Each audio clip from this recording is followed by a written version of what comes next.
Hi everyone, this is our video number 3 for T3 chapter 10. Currently on the screen is page number 7 of T3 tutorial 10 notes. Today we'll study about equality of complex numbers.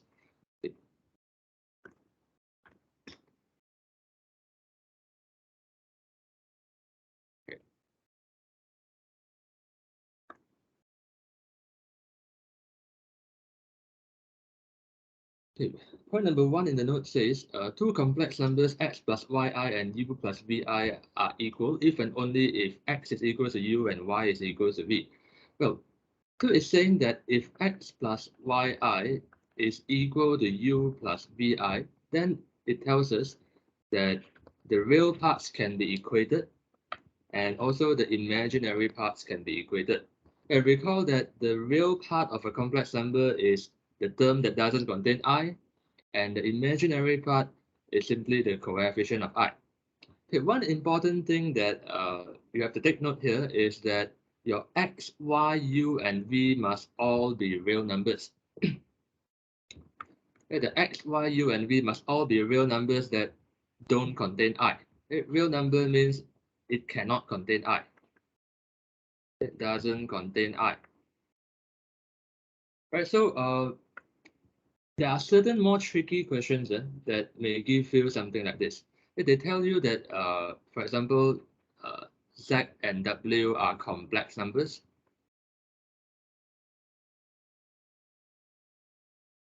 so if they say z plus wi is equal to, let's say, 2 plus 3i, then we cannot say z is equal to 2 and w is equal to 3. We cannot say this. The reason is because z and w themselves may contain I. Z itself may contain I, and W itself may also contain I. Right? So uh, that means we cannot equate term by term. I mean, we cannot compare terms this way. Right? So in order for the comparison of terms to be performed correctly, we have to first make sure that the terms that we are about to equate, they are all real numbers. The x and u here, they are both real numbers. Y and v here, they are both real numbers. Then only we can apply the property for equality of complex numbers and compare them by term. Okay. Right, point number 2 says, in other words, two complex numbers are equal if and only if their respective real parts are equal and their respective imaginary parts are equal. And so this is just the same information presented in a sentence form. Point number 3 says when two complex numbers are known to be equal, we can compare or equate their real parts and also equate their imaginary parts. So I give you one simple example. Okay. If you are told that a plus 4i is equal to 3 plus bi, where a and b are real numbers, and so it's important for them to tell us that a and b are real, and then only it allows us to equate term by term. Right? So since a and b are real numbers, so we can equate the real parts. And so by comparing real parts on both sides, we can have a is equal to 3. Comparing imaginary parts,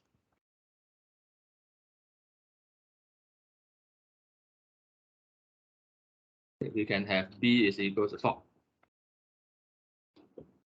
Okay, now let's work on some questions at the bottom of page number 7.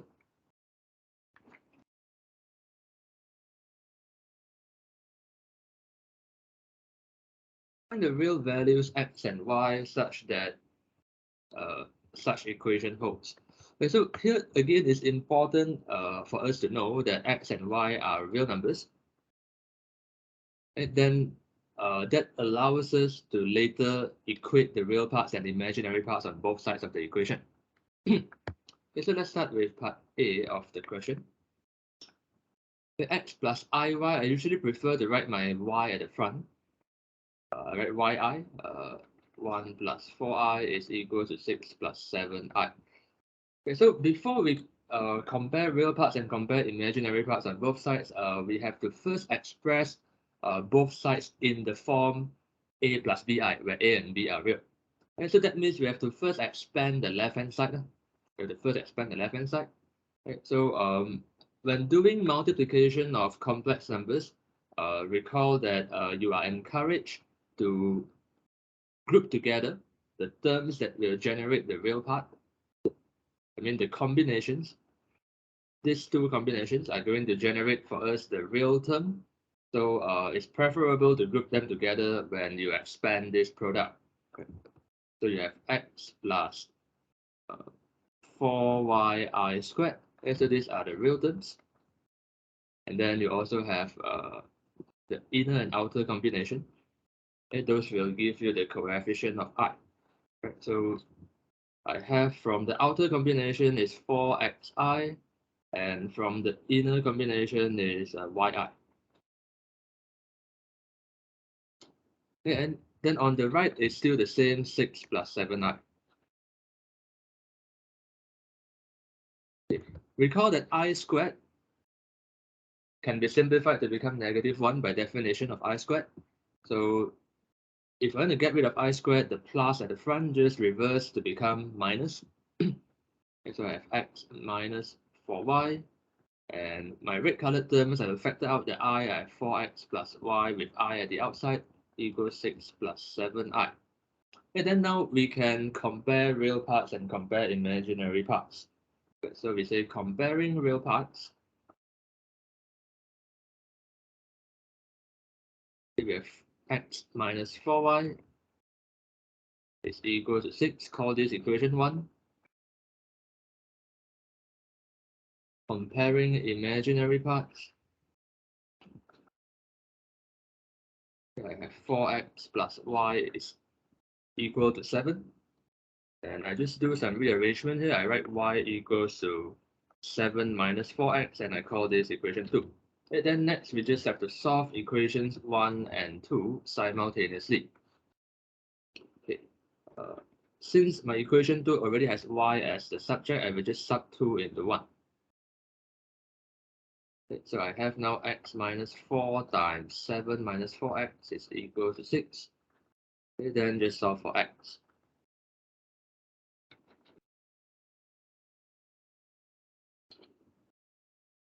17x is 34, and that means x is 2. Sub x equals to 2 back into equation 2. So I have y equals 7 minus 4 times 2. That means y should be a minus 1. And there we have the values of x and y. X is equal to 2, y is equal to minus 1.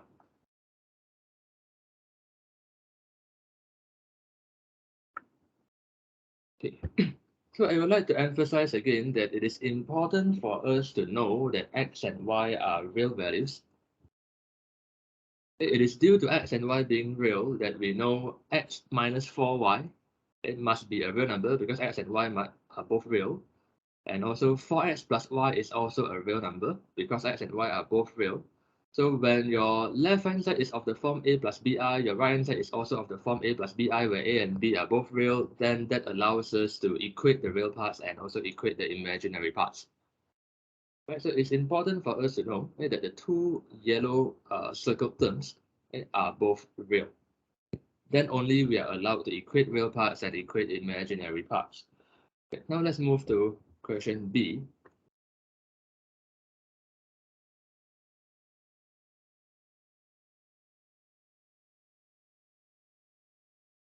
So question B will, the way to do it will be similar to how we do part A. We just expand the left-hand side, and then later we equate real parts and equate imaginary parts.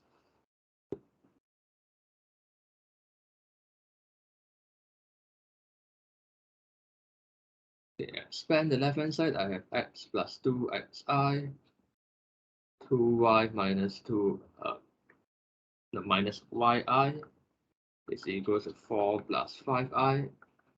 Okay. On the left-hand side, I will group together the terms that don't contain I. X and 2y will be grouped together. while 2xi and minus yi will be grouped separately. So now I have x plus 2y plus with 2x minus y as a coefficient of I, that is 4 plus 5i. And then now we say we compare real parts.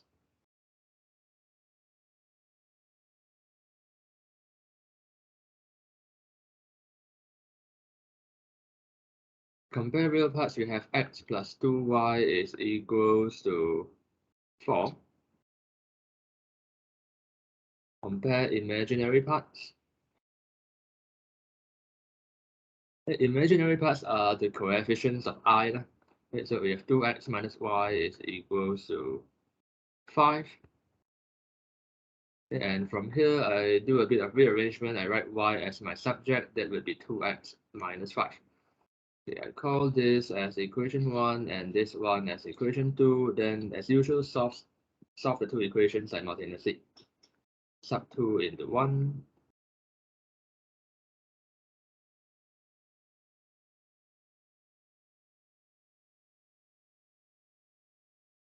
Just expand and then solve for x.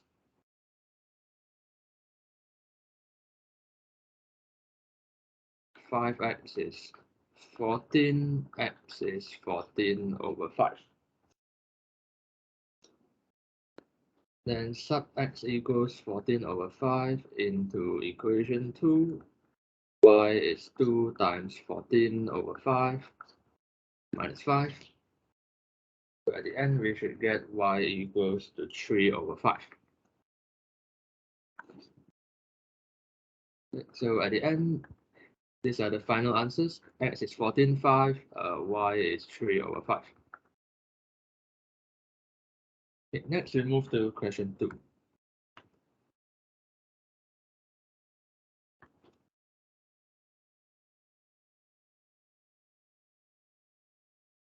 Okay. Now before we do question 2, read the note at the bottom here. It says expressions having complex number as the denominator are considered as not simplified. So according to our syllabus requirement, whenever uh, an answer contains some I at the bottom of the fraction, we are expected to get rid of I from the bottom by simplifying it by multiplying by the conjugate of the bottom. Similar to what we did in the previous video, where you have, like, if you have 3 divided by 4 plus 3i, then you are expected to get rid of I from the bottom by multiplying by 4 minus 3i, 4 minus 3i. Okay, so our syllabus expects us to get rid of I from the bottom of the fraction. Okay, we cannot leave I at the bottom as a final answer. Okay. Right, so let's do question 2a here. Okay, find x in each of the following equations. So here they didn't say that x must be real. They didn't say that x must be real, so x may be complex. Okay. X may be complex. Okay, so the value of x that we get, it may contain I. Okay, they didn't say x must be real. Okay. So now 3x plus 1 is equal to 2 minus I squared. Of course, we have to expand the right-hand side. 3x plus 1 is equal to 4 plus I squared minus 4i. I'm using the expansion formula a squared plus b squared plus 2ab. I squared is just negative 1.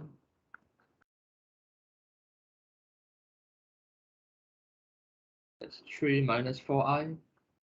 Then we are supposed to solve for x. And here, please do not try to equate real parts and equate imaginary parts, because your x itself may contain I.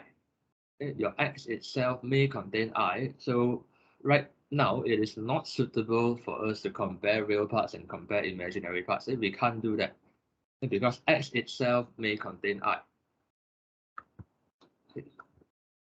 Right, so what we can do is only to move the 1 over to the other side. That gives us 3x equal to 2 minus 4i, and dividing everything by 3, 2 thirds minus 4 thirds I, and that's it, done. Yeah, so your x itself indeed contains some I. X itself here is a complex number. So don't be surprised because they didn't say that x must be real. So if x happen to contain some I, it is possible. Okay, now let's do question B.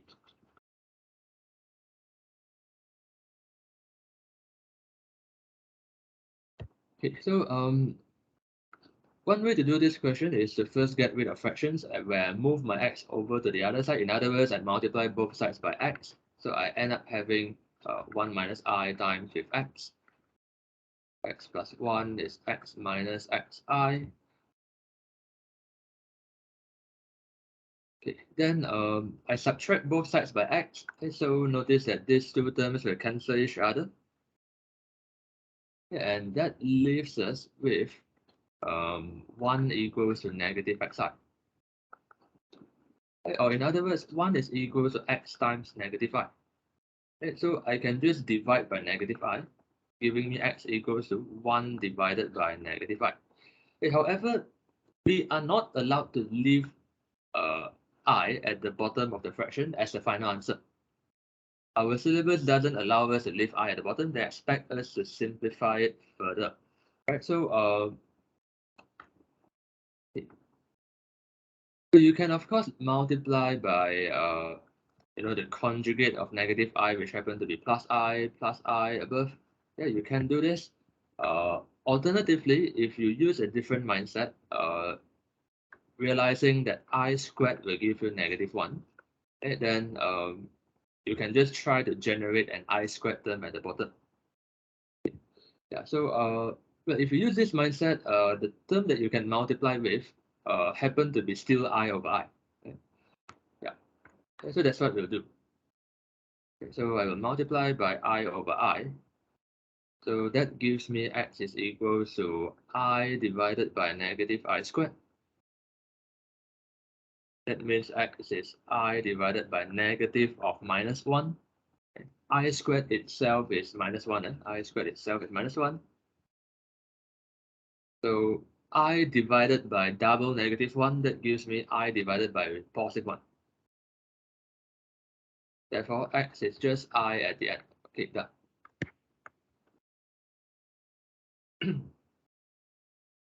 Now let's move to question 3.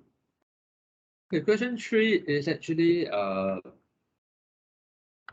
simultaneous linear equation. So nothing new here. It is something you learn in your secondary school. Simultaneous linear equation where the unknowns are w and z.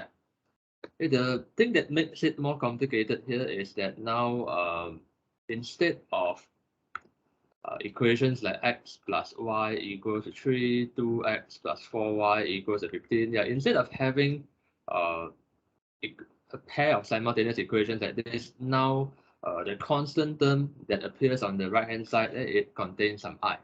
Okay, but the idea or the concept to solve such simultaneous linear equation is actually the same as what you learned in your secondary school. So looking at the example at the top of your screen, if you have this pair of simultaneous linear equation, there are two ways to solve such equations. One way is to use elimination, where you can multiply your first equation by 2, for example, so that you have 2x plus 2y equals to 6, so that you have a common 2x that can be eliminated when you take equation 1 minus equation 2. Okay, so this is elimination method. Then another method known as substitution method, it will be to make either x or y your subject. So for example, here you can write y equals to 3 minus x and you sub this into the second equation. Okay, so that would be elimination method. Okay, so the same two methods can also be applied here. Okay, so the hint at the bottom here tells you, as usual, to solve simultaneous linear equation, you can use substitution and or elimination method. Okay, so there's no preference between these two methods. You use whichever that you like. Okay. Okay, so here our unknowns are w and z. Let's find w and z. W and z are the unknowns to be solved for, and 3 plus I and 10 over 1 minus I on the other side, it will just be treated as constant terms.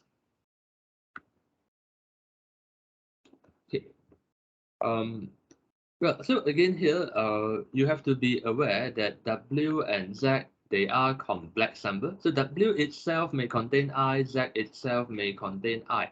Right, so at this stage, please do not try to equate real parts and equate imaginary parts on both sides. It doesn't work that way because W and Z uh, may be complex. It may contain some I.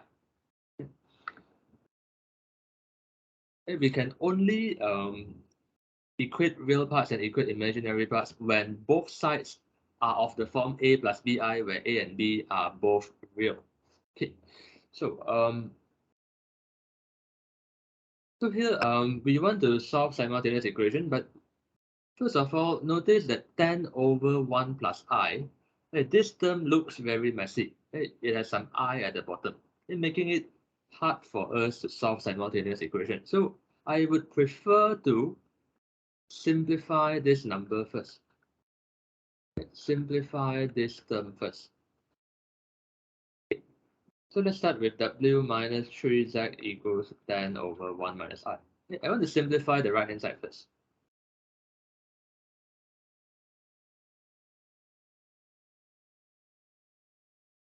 So to simplify this, the usual technique, since the bottom consists of a complex number of the form A plus BI, okay, so the standard way to simplify it is to multiply by the conjugate of the bottom. In this case, it's 1 plus I, and of course, the same number at the top. Okay, so at the bottom, I have a pair of conjugates multiplied together. Okay, so recall that if you have uh, x plus yi times x minus yi, the result must be x squared plus y squared, where x and y are both real. And so in this case, the product of 1 minus I and 1 plus I will be 1 squared plus 1 squared, where the x and y are both 1. So I'll just write 1 squared plus 1 squared here. At the top, it is 10 plus 10i. Well, 1 squared plus 1 squared is just 2. Right? So I have 10 over 2, which is 5. 10i over 2 is 5i. Okay. Right, now this looks simple enough. Let's call this equation 1. And we are also given a second equation. W plus Z is equals to 3 plus I. Let's call this equation 2. Okay, now you have a pair of simultaneous equations, and whether to use substitution or elimination is up to you to choose. Okay. Here, I prefer to use elimination method because I happen to have a common term W with the same coefficient. So I can conveniently eliminate W just by taking equation 1 minus equation 2.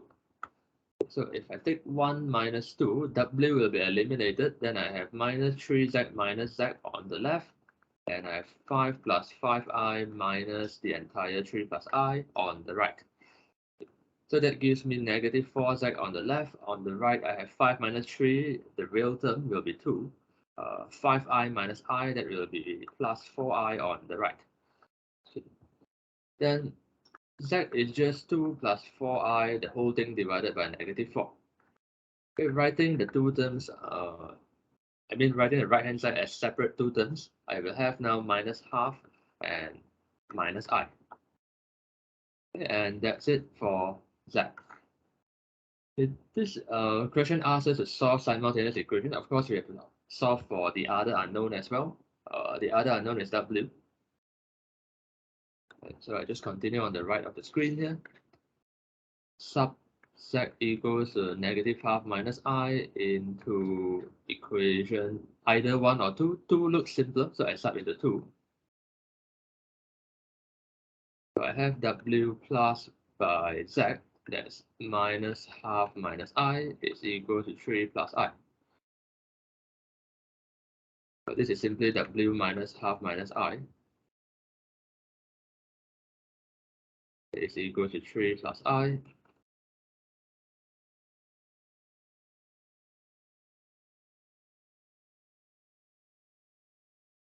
Okay, so solving for W is just 3 plus I plus half plus I.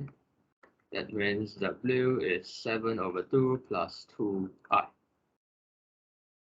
Yep, and that's the answer. Okay, so there we have it, the value of Z and W.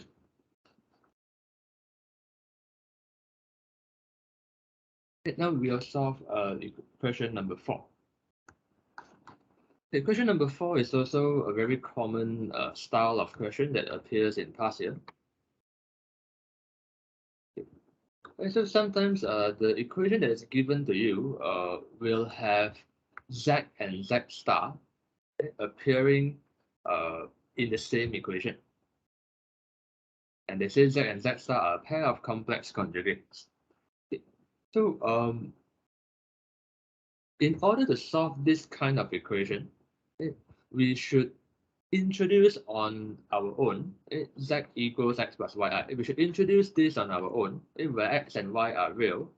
Then only we would be able to compare real parts and compare imaginary parts later. If we do not introduce x plus yi to replace z, then it will be very difficult to solve. Because z and z star, they are actually two different unknowns. They're actually two different unknowns. These two unknowns are somewhat related, but if you do not introduce x plus yi, you actually have two unknowns in the same equation. You have two unknowns z and z star in the same equation, making it very hard to solve. Now, the benefit of introducing x plus yi is so that later, when the left-hand side is simplified to become something plus something I equals to 5 minus 4i, where the two brackets are both real. You have some real term here plus with some real term times I. Then that allows us to compare real parts. So you can have this term equated with 5 and this term equated with -4. And so you see that out of one equation, you end up getting two equations. Because you get one equation by equating real parts, another equation by equating imaginary parts. And then once you have two equations, you are able to solve for the two unknowns x and y. The aim of this equation is to solve for z. The aim of this equation is to solve for z. And z and z star, they are somewhat related. But if you don't introduce x plus yi, then this equation actually contains two unknowns. Then it's hard to solve. And also, although the question didn't specify very clearly that they are asking us to solve for z, not z star, but it is something that they expect you to know. Okay? So by the phrase solve this equation that contains z and z star, what they want you to solve is actually solve for z. They want us to solve for z, and not z star. Okay. Right now, we will first start by saying let z equals x plus yi, where x and y are real. Okay. Yeah, this part here in yellow, it is advisable to write it out. If you don't write it out, you will not be penalized. But it will be advisable to write this out to remind yourself that you actually need the left-hand side of the equation to have the form real number plus some real number times I, then only you can equate real parts and imaginary parts. Okay. Okay. Then z star, written in terms of x and y, it will be x minus yi. And this is the definition of conjugate, where you just reverse the sign of the imaginary term. So the equation z star minus 2z plus 2z star equals 5 minus 4i will then become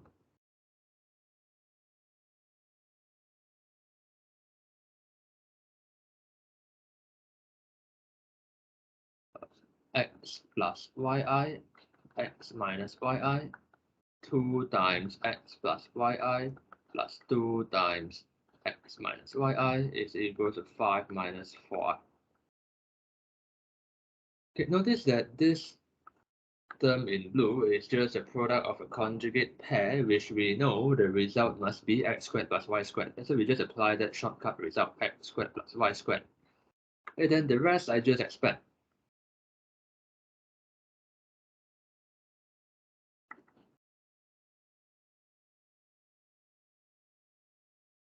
Okay, negative 2x and plus 2x will cancel each other, while this and this, I can group them together as negative 4yi.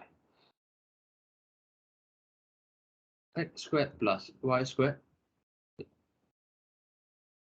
negative 4yi is equal to 5 minus 4i. And then right now it should be clear that x squared plus y squared will be the real part of the left hand side.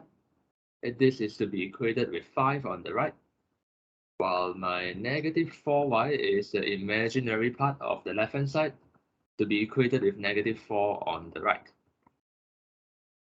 Okay, so we say comparing.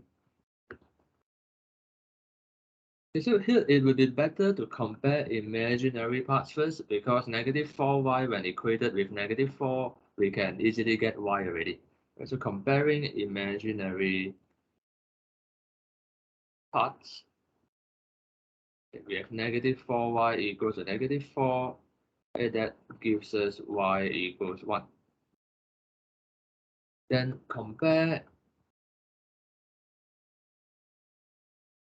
real parts, x squared plus y squared is equals to 5. X squared plus 1 squared is equal to 5, because y is equal to 1. That gives us x squared equals 4, and x will be plus minus square root 4. That means x is 2 or x is negative 2. And so there are two possible values of x and only one value for y.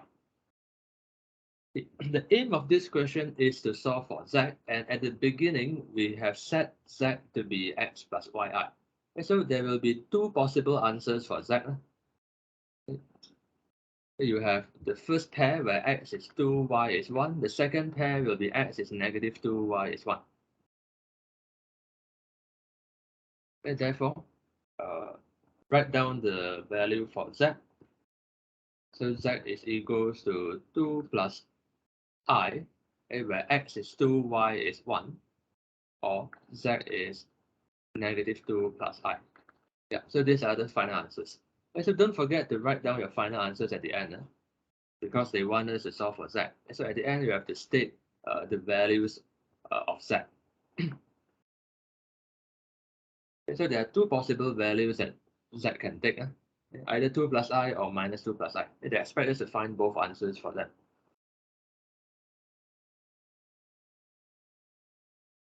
Okay, now let's move on to question 5.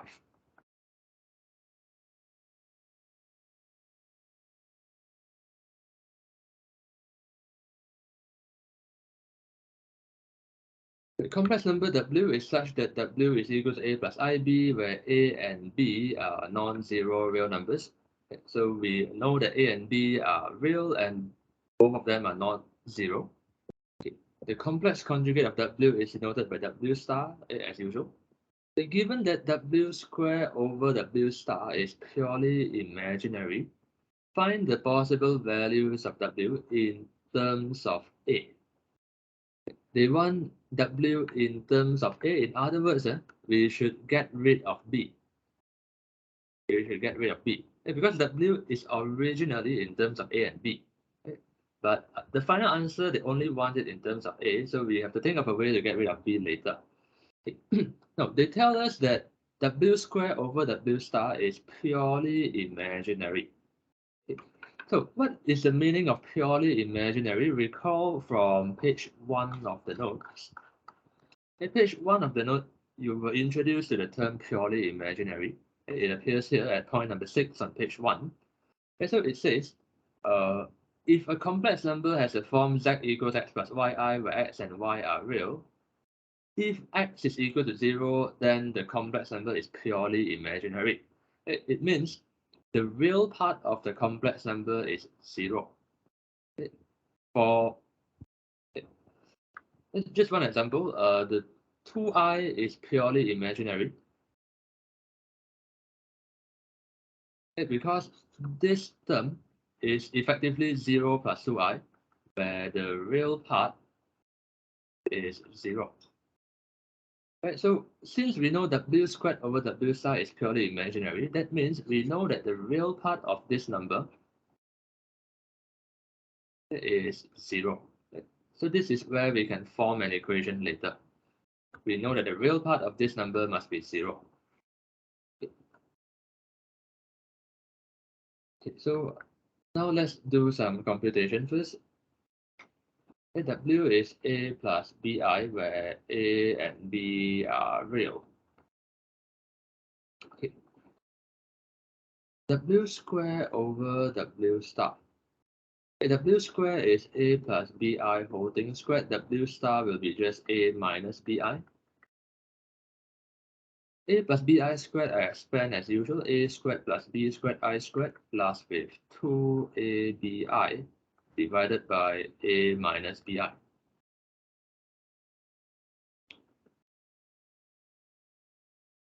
Okay, maybe I write it down here to make it look neater. A squared b squared I squared plus 2abi divided by a minus bi.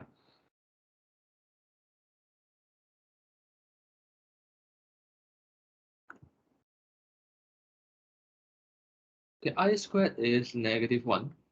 So if I want to get rid of I squared, I have to reverse the plus in front to become a minus. A squared minus b squared plus 2abi divided by a minus bi. And to simplify this further, I have to multiply by the conjugate of the bottom.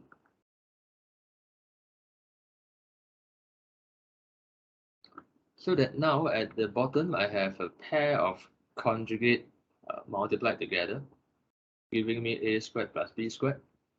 At the top, I will have to expand as usual. I have to expand as usual. Um, I do it a bit slower this time. And so I will have to multiply my a squared minus b squared plus 2abi by my a plus bi. And here to make it clearer, I will just use bracket to surround my real term in uh, my first complex number. A squared minus b squared is a real part of my first complex number. So when I multiply the numerator, I notice that this combination, the real part times the real part, and also the imaginary term times the imaginary term, these two combinations will eventually become the real term. Right? Okay, so let's write down these two combinations. A squared minus b squared times by a, I have a cubed minus ab squared. 2abi times by bi, that gives me a plus 2ab squared I squared. Okay, so these are all the real terms. Okay, then we also have the imaginary terms. Okay, the inner and outer combination. Those will give me the imaginary terms. So the outer combination, okay, I will have uh, a squared bi minus b cubed I. Okay, be very careful when you do your multiplication. The inner combination will give me a plus 2a squared b I. At the bottom, I have a squared plus b squared. So now let's simplify the terms that we have so far, writing it as two separate terms so that you can easily identify what the real part and imaginary parts are. So the terms that are in black, I will now group them together, uh, noticing that I squared is -1. So now I have a cubed minus ab squared minus 2ab squared divided by a squared plus b squared plus by. Okay. Now the red colored terms, I will factor out the I to write at the back. I have now a squared b minus b cubed plus 2a squared b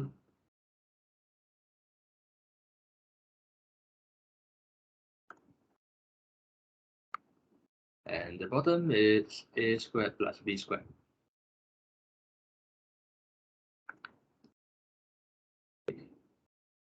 The numerators can be simplified further because ab squared, these are like terms, ab squared, so I can group the coefficients together. That gives a cubed minus 3ab squared divided by a squared plus b squared, plus with, I also have the a squared b being like terms here, so I can add up the coefficients giving me a 3 a squared b minus b cubed divided by a squared plus b squared, with an I in the back.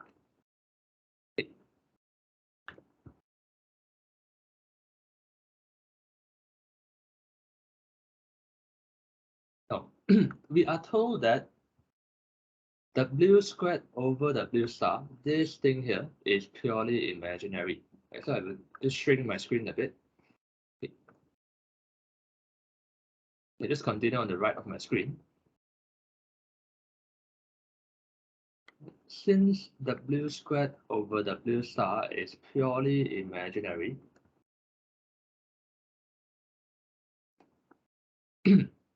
that means the real part of this number must be 0. The real part of w squared over w star must be 0. So in other words, this term that I'm circling in green must be equal to 0.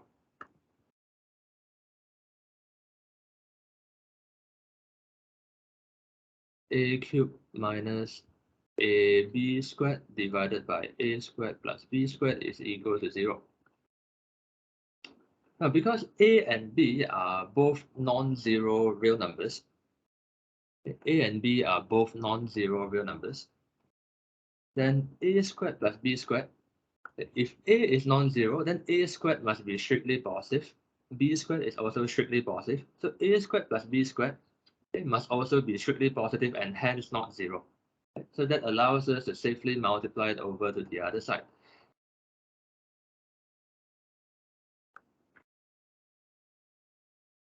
So I have now a cubed minus ab squared is equal to 0.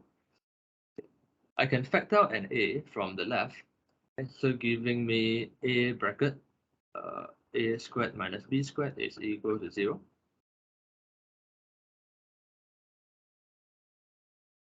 Okay. I can divide both sides by a because a is non-zero. A squared minus b squared is equal to 0. Because a is not 0, that's why I can safely divide both sides by a. Then our aim is to get rid of b, so I would want b to be the subject. So now I have b squared equals to a squared, and b would be plus minus surd of a squared. Okay, because a is positive, surd of a squared just becomes a simple a. So I have b equals to plus minus a.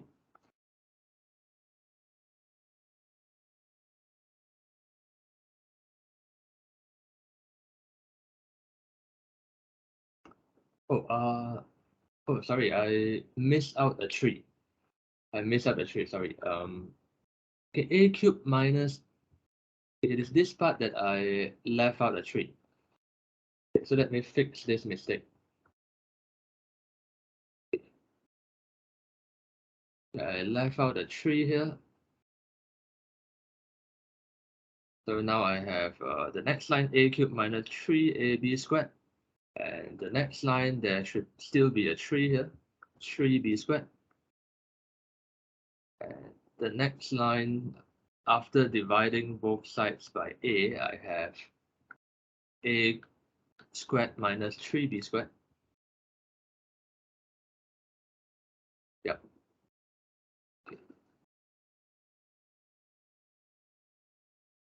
So now I have 3b squared is equal to a squared. B squared equals to a squared over 3. B will be plus minus square root of a squared over 3. So that means B should be plus minus a divided by surd 3. Yep, this should be correct now. Okay.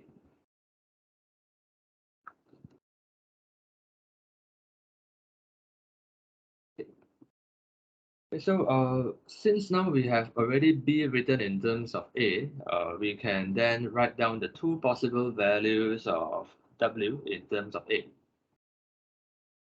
Right. So since W is told to be A plus BI at the very beginning, the possible values of W are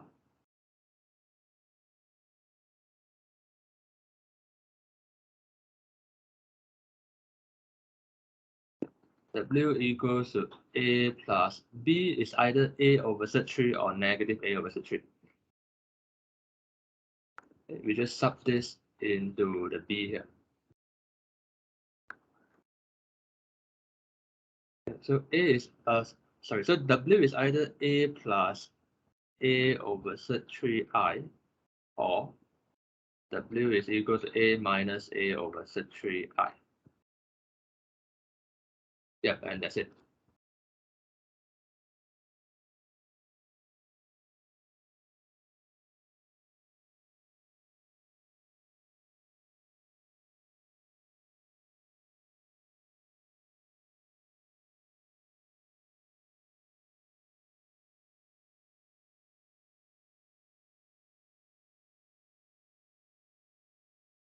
Okay, so this is question 5 done. Now we'll move to question 6.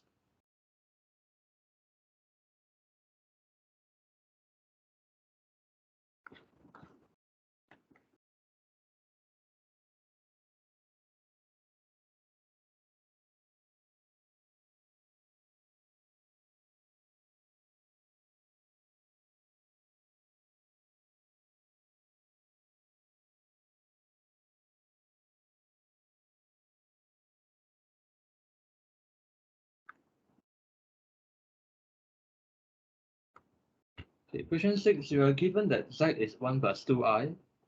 Without using a calculator, find the values of z squared and 1 over z cubed in Cartesian form x plus yi. Okay, but you might not have heard before the word Cartesian form. Later in this chapter, I will learn that uh, our familiar form of writing a complex number in the form x plus yi, where x and y are both real, is known as Cartesian form. Yeah, so showing your working, we will have to write z squared and 1 over z cubed in the form x plus yi. So z is 1 plus 2i, therefore z squared is just 1 plus 2i holding squared. So squaring it by expanding it in the form a squared plus b squared plus 2ab, that will give us 1 plus 4i squared plus 4i. Okay, I squared is negative 1, so I have 1 minus 4 plus 4i, and there I have minus 3 plus 4i. Okay, so z squared is done. Okay, minus 3 plus 4i is already having the form x plus yi. Okay. Then 1 over z cubed. Okay, so before we get 1 over z cubed, it will be good to have z cubed first. Since earlier we already have z squared, so z cubed I will just interpret it as z squared times z minus 3 plus 4i times 1 plus 2i, and then just a usual expansion.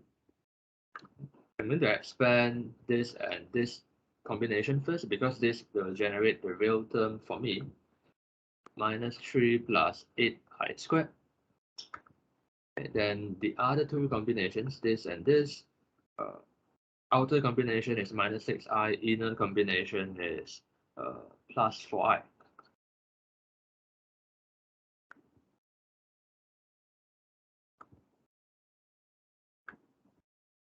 I squared is negative 1, so now I have minus 3 minus 8, and the two terms in orange will give me a negative 2i. So at the end is minus 11 minus 2i. Then 1 over z cubed, it's now 1 over negative 11 minus 2i.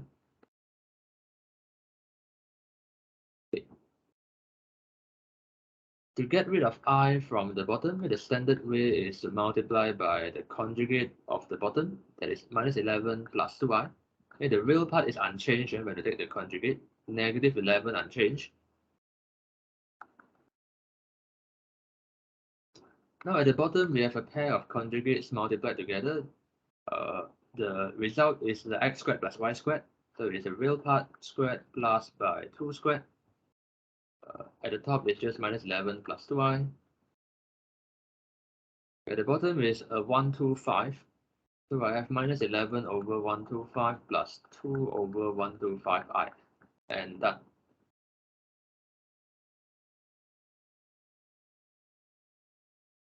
Okay, that's part A done. Okay, for part B,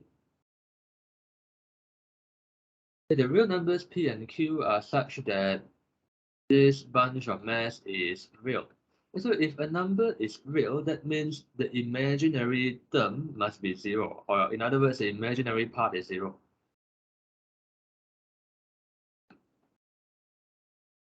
The imaginary part is 0. In other words, the coefficient of I is 0. Okay, when you express the number in the form a plus bi, where a and b are both real, and then that b should be 0. In the form a plus bi, the b is 0 if the number is real. Okay. So find in terms of p the value of q and the value of that mass. Okay. And so for question B, it is still using the information that z is 1 plus 2i. Let me just paste the question here again so that I don't have to keep scrolling up and down. Yeah, so it is still using the information z is 1 plus 2i, and that also means the expansion of z squared, z cubed, and 1 over z cubed that we had in part A is still applicable here in part B. So pz squared. Oh, and by the way, P and Q are real. P and Q are real, so this is a useful information because that would allow us to equate real terms and equate imaginary parts later.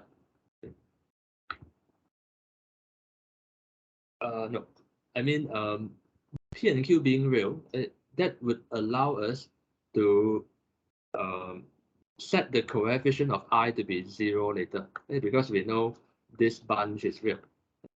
Therefore, the imaginary part is 0. Okay. The p over z squared plus q over z cubed. So this is just p times z squared plus q times 1 over z cubed. Okay, so using our information in part A, z squared, we already have it as negative 3 plus 4i. The answer in purple there. Negative 3 plus 4i, and 1 over z cubed, we also have it already. As negative 11 over 125 plus 2 over 125i. And now I just expand everything.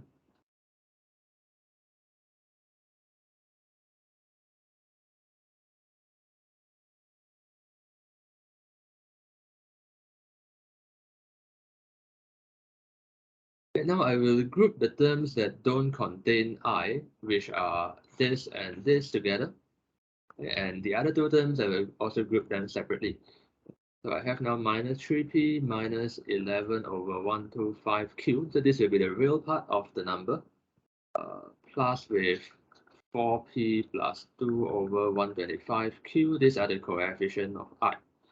Okay, now, because my p and q are both known to be real numbers, that allows me to safely read this number, where this part is real. Okay, this is a real part, and this will be the imaginary part.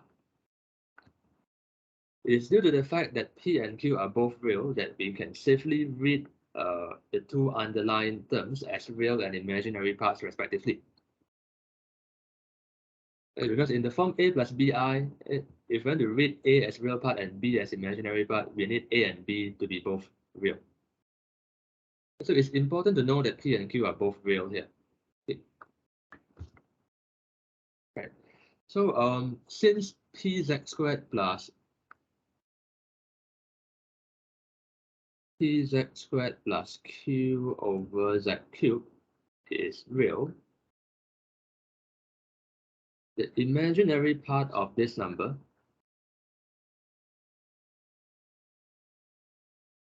must be 0. And we know the imaginary part will be the 4p plus 2 over 125q must be 0. If the question wants q in terms of p, and so we'll just make q our subject here. 2 over 125q is 4p. That means q should be 4p multiplied by 125 over 2. And that also means q must be 250. Wait, I think I left out a negative. Yeah, I left out a negative here. There should be minus 4p. Yep, so I need a minus 4p here.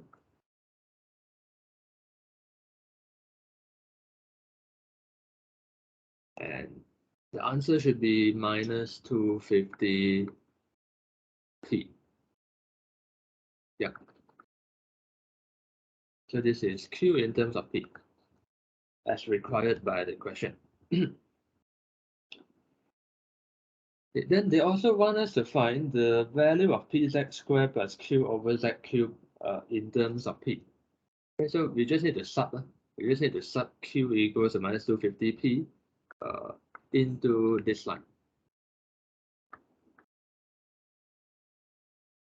So now the pz squared plus q over z cubed. Maybe I just continue on the right of the screen so that I don't have to keep scrolling up and down.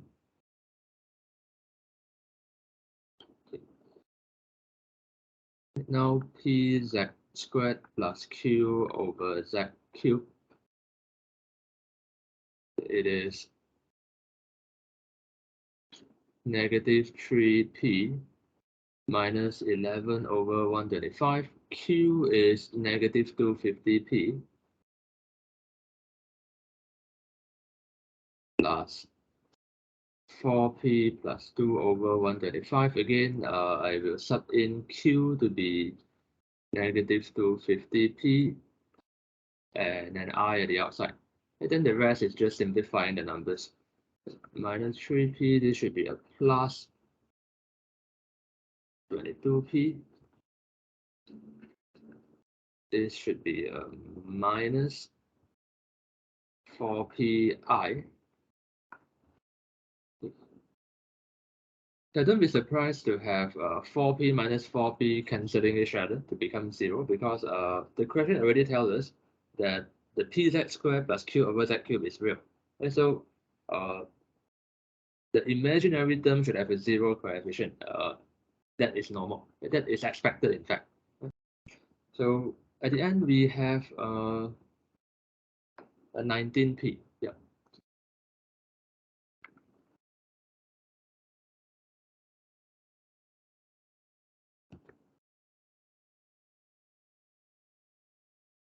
Yeah, and that's it. Done for question 6.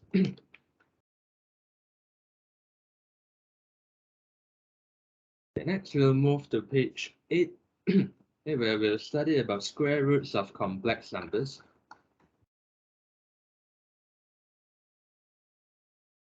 Okay, so let's read through the notes here first.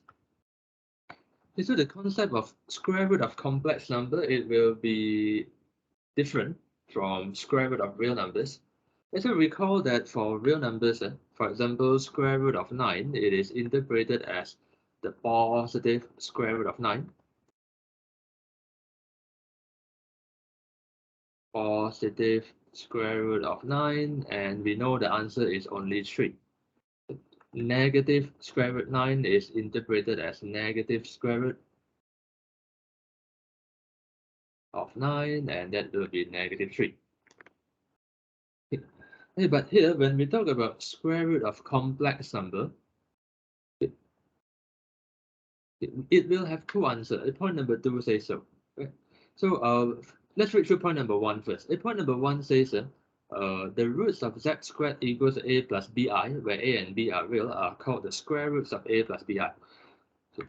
So in other words, to find the square root, so to find the square root of a plus bi is to solve the equation z squared equals a plus bi, solving for z, is to solve for z in this equation.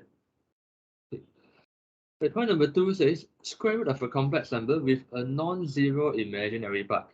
So here it means square root of any complex number with a non-zero imaginary term. Square root of something plus something I. In other words, square root of anything that contains I, it will have two answers. And one special thing about square root of complex number is that the two answers, they will be negatives of each other. The two square roots of a complex number, it will be negative of each other.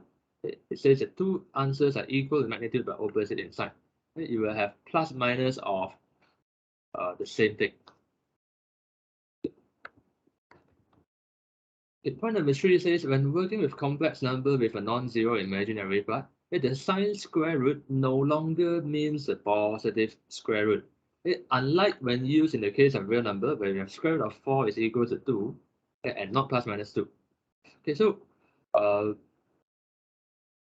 when the square root contains a real number inside, then it is interpreted as the positive square root. Positive square root.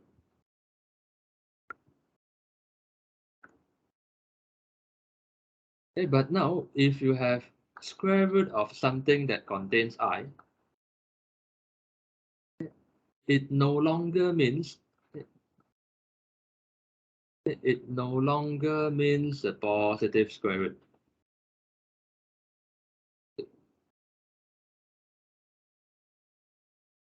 It no longer means a positive square root because there is no such thing as a negative complex number. For any number that contains I, we are unable to tell whether that number is positive or negative because of the presence of I. Okay. Right, so that also means later, if you encounter a question that asks you to find, let's say, square root of 5 plus 6i, you should expect to get two answers. You should expect to get two answers.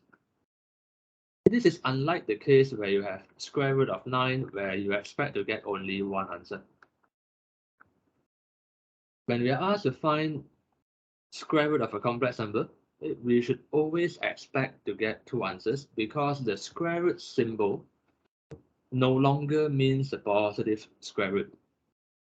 It no longer means a positive square root when the content of the square root has an I there. Point number 4 tells us the method of finding the square roots of a plus bi. And so every time we want to solve for the square root of a complex number, we will consider the equation z squared equals a plus bi. And then you will let z equals x plus yi, and you try to solve for x and y by comparing real parts and comparing imaginary parts. So you'll be able to understand this procedure better if we do some examples. Let's do exercise 4. Okay, by the way, in that exam question, when asking you to find the square roots of complex number, usually the exam question will avoid using this square root symbol.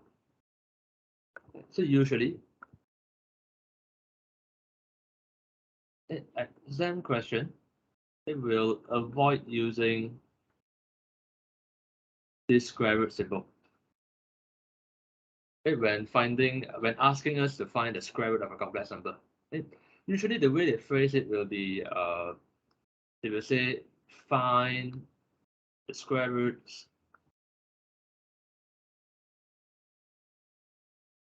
of 15 plus 8i. Yeah, so this is the more common way they will phrase the question. They will usually avoid using the square root symbol to prevent confusion in meaning. But anyway, if the square root symbol happen to appear in an exam question, as long as there is some I inside the square root, then be aware that this square root symbol no longer means a positive square root. and you should expect to get two answers. Okay. So the way we write our answer is this way. Okay. So for this question 1 here, we will first let z squared equals to 15 plus 8i. Okay. And we try to solve for z. And so in the process of solving for z, we are going to let z equals x plus yi. Z equals x plus yi, or if you prefer, you let it be a plus bi, it doesn't really matter here. Okay, where x and y are real.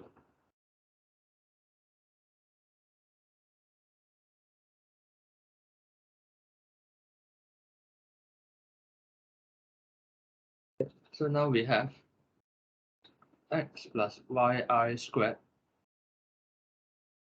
is equals to 15 plus 8i. Okay, then expanding the left hand side, we have x squared plus y squared I squared plus the 2ab term, that is 2xyi, is equal to 15 plus 8i. Now because x and y are both real, that will allow us to equate real parts and equate imaginary parts out of the two sides. Okay, but before that, the I squared, I will replace it by -1, so that reverses the plus in front to become a minus. Okay, x squared minus y squared plus by 2xyi is equal to 15 plus 8i. Okay, whether or not you put brackets here and here is optional. I'm just putting brackets there to make it clearer. Yeah, because x and y are both real, our left hand side already has a form a plus bi, where a and b are real. On the right hand side, I also have the form a plus bi, where a and b are real numbers 15 and 8. Okay, so that allows me to equate real parts and equate imaginary parts. So next, I will say comparing. I prefer to compare imaginary parts first because that looks simpler. Comparing imaginary parts, I have 2xy is equal to 8. I just equate the coefficient of I here, and I will make y my subject, so I have 8 divided by 2x. Y will be 4 over x. We call this equation 1.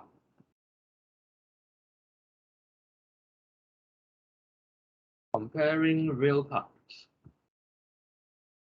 X squared minus y squared is equal to 15. Call this equation 2. Then I will just sub equation 1 into equation 2. Just continue on the right.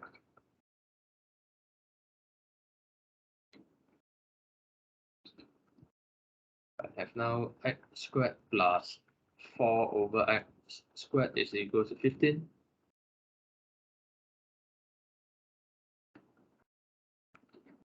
Multiplying throughout by x squared.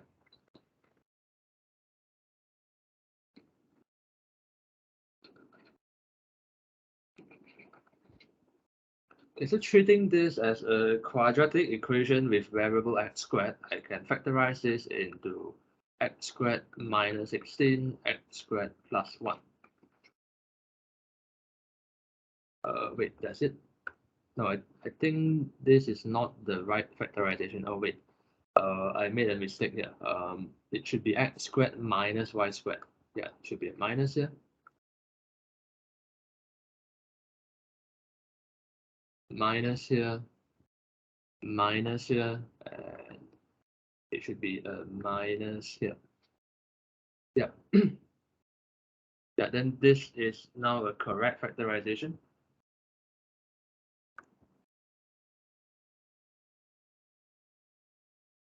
Okay, so that gives me x squared equals to 16 or x squared equals to minus 1. The x squared equals to 16 means x must be plus minus 4. Okay, but this one, it will have no solution. Okay, we are not going to solve x squared. I mean, we are not going to solve this further and write x equals to plus minus 1, which is plus minus I. We won't do that. We won't do that because x is set to be a real number. At the very beginning, notice that we set x and y to be both real number. So we don't allow x itself to contain I. A real number should not contain any I. So here we just say no solution.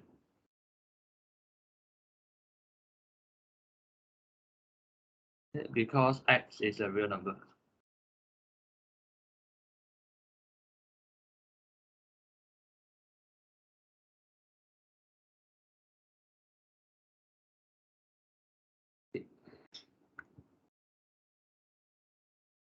So x has two possible values, then that will give rise to two possible values as well for y.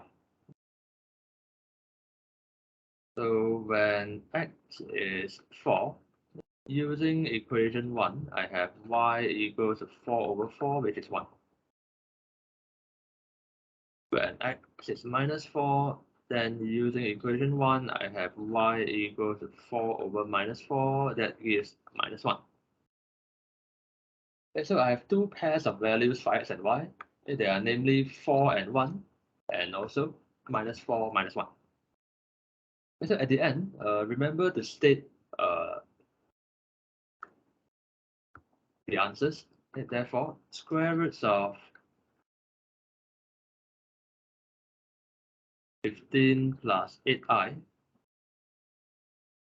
they are 4 plus I, or minus 4 minus I.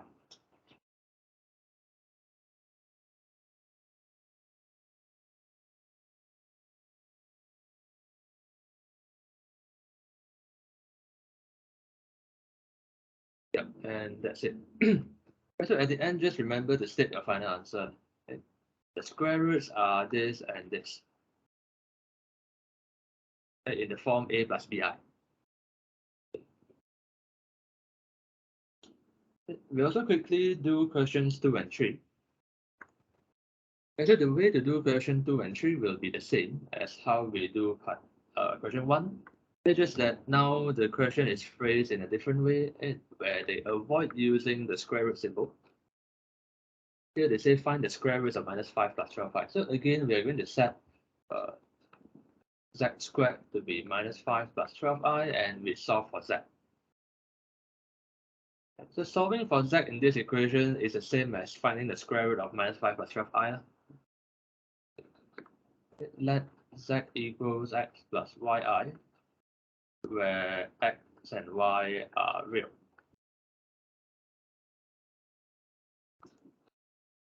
We have x plus yi squared is equals to minus 5 plus 12i.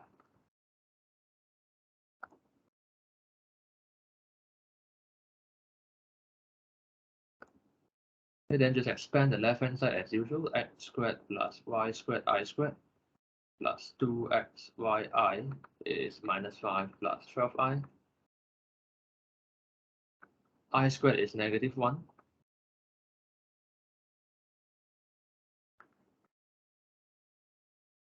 And then as usual, we compare the real parts and imaginary parts. Comparing imaginary parts first, because I find the imaginary parts to be simpler.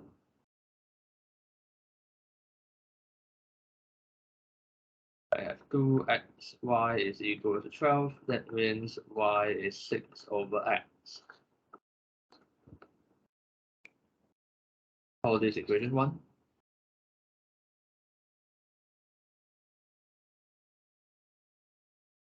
And comparing real parts, I have now x squared minus y squared is negative 5.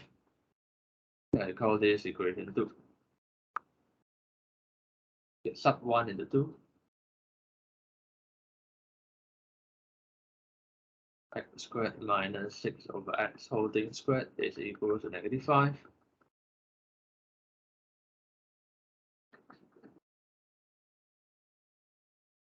Multiplying everything by x squared.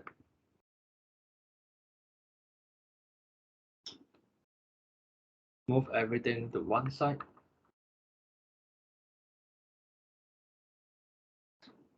This is a quadratic with x squared as the variable. So I break down 36 to be 9 and 4, giving a difference of 5, and it plus 9 minus 4. X squared is negative 9, or x squared is equal to 4. Then I say this one has no solution.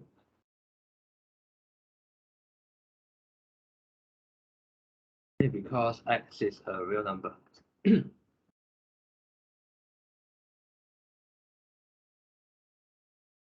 If x is a real number, then x squared can never be negative.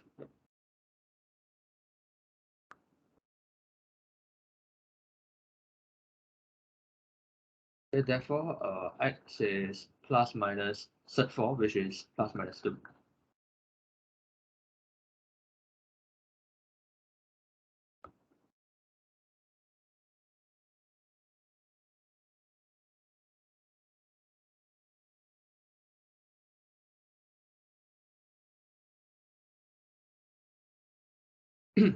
And continue up here. When x is 2, using equation 1 just now, my y is 6 over x, y is 6 over 2, which is 3. When x is minus 2, using equation 1, y is 6 over minus 2, which is minus 3. Therefore, square roots of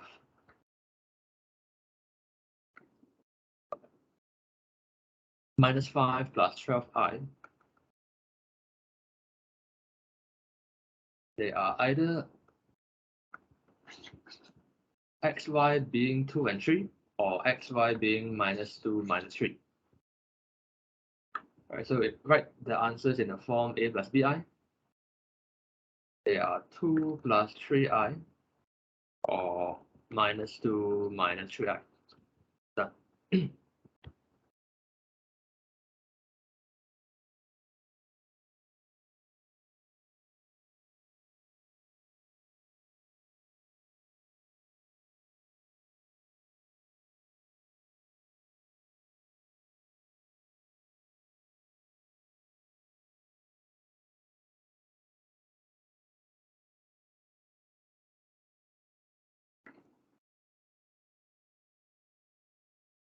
Question 3, find the square root of negative 2i.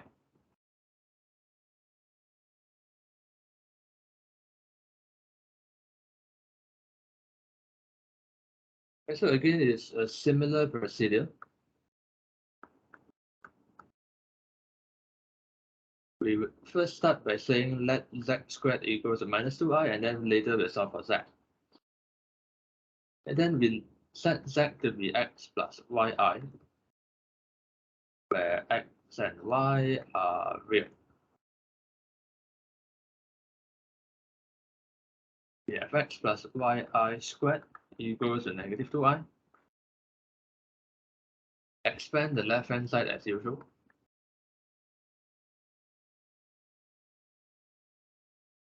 And then we have x squared minus y squared plus 2xyi equals to 0 minus 2i. I purposely put a 0 here so that it's more obvious that the real term of my right-hand side is 0. I purposely put a 0 here. But if you don't write the 0 out, it's fine, as long as you are aware that the right-hand side has a real term of 0. And then now, comparing imaginary parts.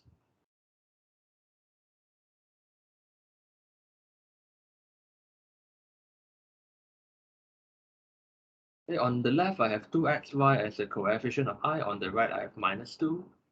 So y will be minus 1 over x. Comparing real parts.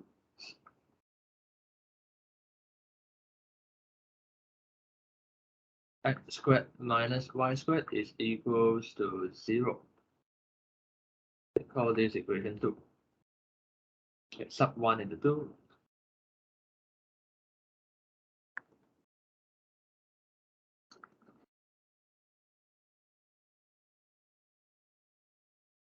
Okay, this negative in yellow will disappear when the square is being applied to it. So I have x squared minus 1 over x squared is equal to 0. If multiplying throughout by x squared, I have x4 minus 1 is equal to 0. Factoring this, I have x squared plus 1, x squared minus 1 is equal to 0. That gives me x squared equals minus 1 or x squared equals 1. And this one will have no solution because x is real.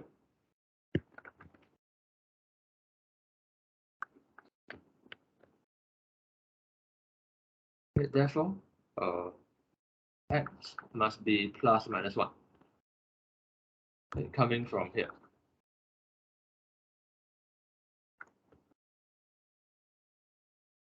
Now we'll just subtract the values of plus minus 1 into equation 1 to solve for the corresponding value of y.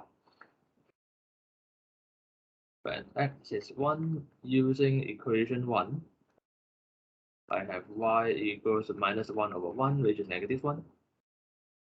When x is minus 1, using equation 1 again, y is negative 1 divided by negative 1. That gives me a positive 1. Therefore, square roots of negative 2i are. And so again, we are expected to write our answer in the form a plus bi. So you have your 1 minus 1 and also minus 1, 1. So square roots of minus 2i are 1 minus I or minus 1 plus I. Okay, done.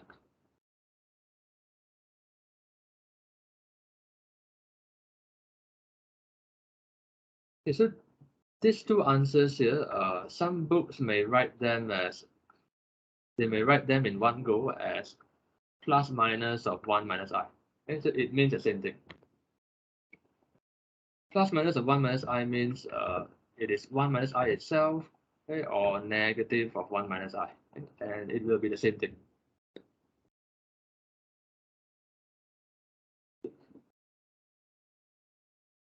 Right.